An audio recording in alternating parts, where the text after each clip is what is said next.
In this series, Herd Strategies President Denise Herd connects with industry leaders and community members to discuss the challenges they face within their fields.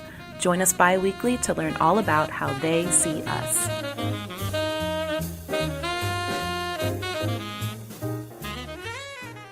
Well, hello. Welcome back to another episode of How They See Us. My name is Denise Hurd, and I'm your host. And if you're tuning in for the first time, How They See Us is a series where we invite industry leaders to discuss how they navigate public perception challenges within their fields. And if you're familiar with us, welcome back. And if you're new and this is your first time listening, I'm glad you could join us. So, as I said, we normally have guests on the show and we have conversations with individuals and friends on an array of topics. But this month, we're going to do this one a little bit differently. And I'm just going to talk to you myself because there's been a lot of things that have been on my mind lately. It's the back to school time period. The kids are outside. I see them at the bus stop every single morning. The news is on talking about activities going on in our schools. I'm an adjunct professor, so I see 19 faces every Monday and Wednesday afternoons in my class, in my intro to public relations class. And and they're in pursuit of their bachelor degrees, and they've made the decision to pursue higher education. And I've been thinking a lot, especially as I reflect on my education, on my career, on the topic of what do you want to be when you grow up? So that's kind of what I want to talk about with you, like what I want to be when I grow up, or what do you want to be when you grow up? Because what's changing in our world is education. If you think about it, there was a time I know when I was growing up that going to college, there were no ifs, ands, or buts about it. You were going. I remember my mom and my dad, it was just drilled into me at an early age that you're going to go to high school and you're going to get good grades when you go to high school because after you graduate from high school, you're going to college and it's not up for discussion. And I even remember, this is so funny that I even remembered this story, but when I was a senior, I was reading a magazine and there was an insert in that magazine for the Army. And if you filled out the card and you sent it in, you could get a free hat. And the hat read Army across the top of it. So I remember thinking how cool the hat was. And so I filled out the card and mailed it in, and the recruiter called and I wasn't home when the recruiter called. I didn't even know a recruiter was going to call, but a recruiter called for the Army and my mom answered the phone, and I guess she really read him the business, telling him that I was going to go to college and don't call the house anymore. Then of course when I got home, my mother was fit to be tied. And finally when she came up for air, I had to tell her like, hey, I just filled out the card because I wanted the hat. I do plan to go to college. So, not even saying that going into the military or into our armed forces is not a good choice. It is. We need people to protect and to serve. It just wasn't the path that I wanted to take. I did plan to go to college because of the encouragement and the hedging of my mom and dad telling me that you don't have a choice. So I'm thinking now, with respect to what you want to be when you grow up, regardless of what you want to be when you grow up, you have to get an education, some sort of education. It doesn't matter because you don't know how to do what you want to do or what you want to be. And so in order to learn that, you have to get an education. And interestingly, in looking at some statistics, we're seeing that there is a decline in people pursuing a traditional college education. In fact, there has been a 7% decline. There was a 7% decline in 2022 between the years 2018 and 2022 of 7%. And so it is on a decline, people attending a traditional college and pursuing a traditional college education. And interestingly, in 2022, only 62% of the graduates enrolled Mm. in some sort of higher education. But we saw, students enrolling in two-year institutions, and interestingly, only half of the class enrolled that of graduates enrolled into a higher a four traditional four-year institution. So while 62% of high school graduates in 2022 enrolled in college, only 45% enrolled in a traditional four-year institution, which means things are changing. The type of education that students are pursuing is changing. The skills that students are developing are changing. The careers that our students are pursuing, they are changing.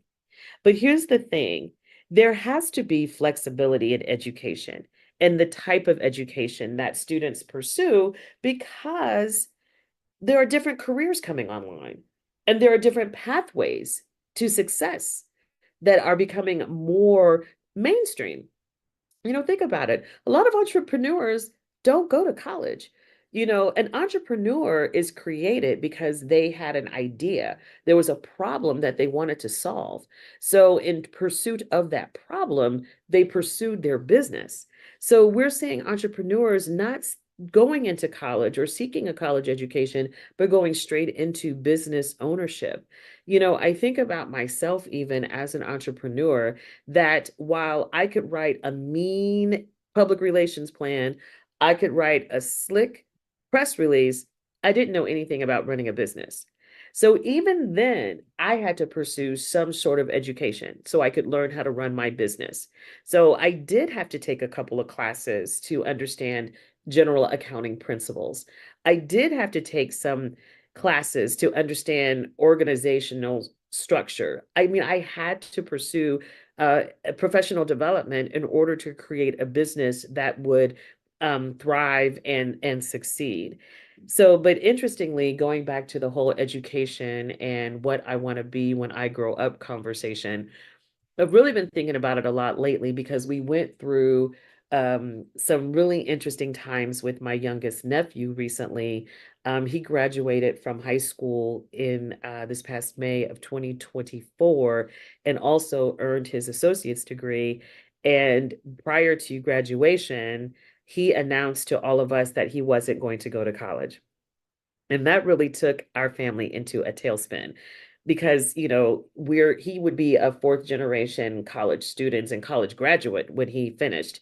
And so for him to come to us and announce that he didn't want to go to college, was really, really frightening for us, to be totally honest. But the one thing I will say, my sister, his mom, never pressured him. We never challenged him. We just had conversations with him. And the conversation that we did have with him was, what do you want to be when you grow up? And interestingly, he told us that he wanted to become a welder. Now, I've known this young man for 18 years and have never seen him pick up a blowtorch in his life. So, how he was going to become a welder was beyond me. But the one thing I did know, and what we all told him, is that, hey, we'll support you in whatever it is that you want to do. But, young man, you're going to have to get an education. You're going to have to go to school to learn how to use a blowtorch. You're going to have to go to school to learn how to operate it safely, how to construct what you're doing, what sort of temperatures need to be achieved by the blowtorch when welding the metals together to ensure that they adhere and don't come apart. So there were so many facets to welding that he needed to learn that it suddenly dawned on him during the midst of our conversation that he was going to have to go to school. And so he in that realization was eye-opening for him, and it made him realize that no matter what he wanted to do, he was going to have to go to school. So interestingly, he's enrolled at Florida A&M, and he is a urban planning major, which I'm over the moon about, because that's an emerging career that I think that he will find quite exciting as he pursues his education. But I also, like I said, thought about when I was growing up, what I wanted to be when I grew up. And there were many things. I mean, I wanted to be a psychiatrist, and then I wanted to be a news anchor. Then I wanted to be the general manager of a television station. Then I wanted to be a public speaker, traveling the world. I mean, there were a lot of things I wanted to be. And interestingly, when I thought back on all the careers that I wanted to pursue, public relations was nowhere on the list. I had no desire to pursue a career in public relations. So it's very interesting that that is what I do now. But ironically, as I tell my students, I never took a public relations class when I was in undergraduate school. So when they finish, they will know more about PR than I did when I started my career. So when I decided that I was going to pursue this career in public relations, I had to get an education. I had to learn. I had to join trade associations and take some classes and get some professional development because I didn't know anything about the industry.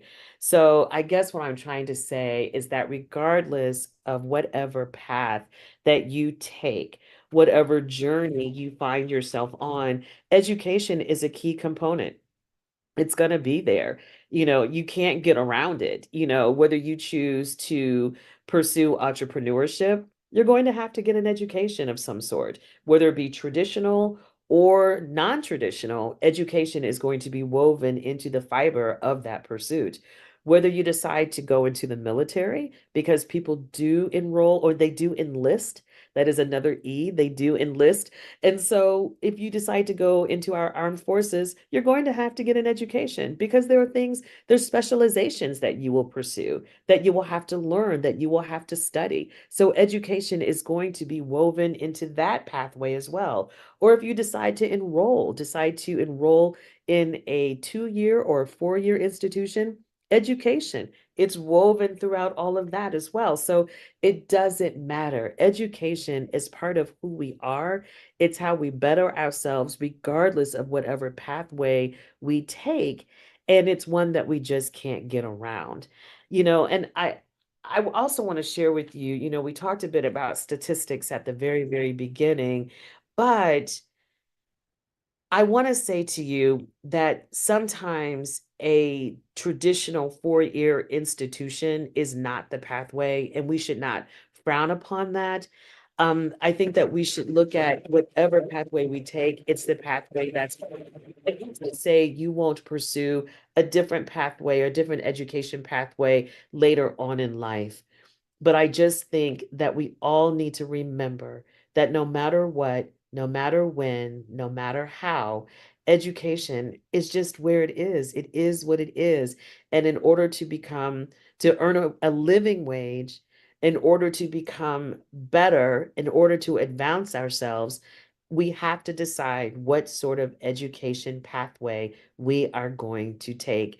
And we have to support those that may fall outside of our comfort zone or that we may not understand. We have to support those, and we have to support the individuals who have chosen those in their pursuit. So that's all I wanted to talk about. Just what do you want to be when you grow up? How are you going to get there? And how will education play a role in that effort? So, thank you so much for listening to our podcast today. I want to thank the Herd Strategies team, Malik and Kiera, who entrusted me to produce this week's podcast, which is amazing because they never let me take total control. And this week they did. So I want to thank them for letting me do this. And I want to thank all of you all for listening. I truly, truly appreciate you listening to this episode of How They See Us. And please don't forget to subscribe to our entire series of How They See Us. We're available on all podcast platforms. And until the next time, I want you all to take care and we will talk soon.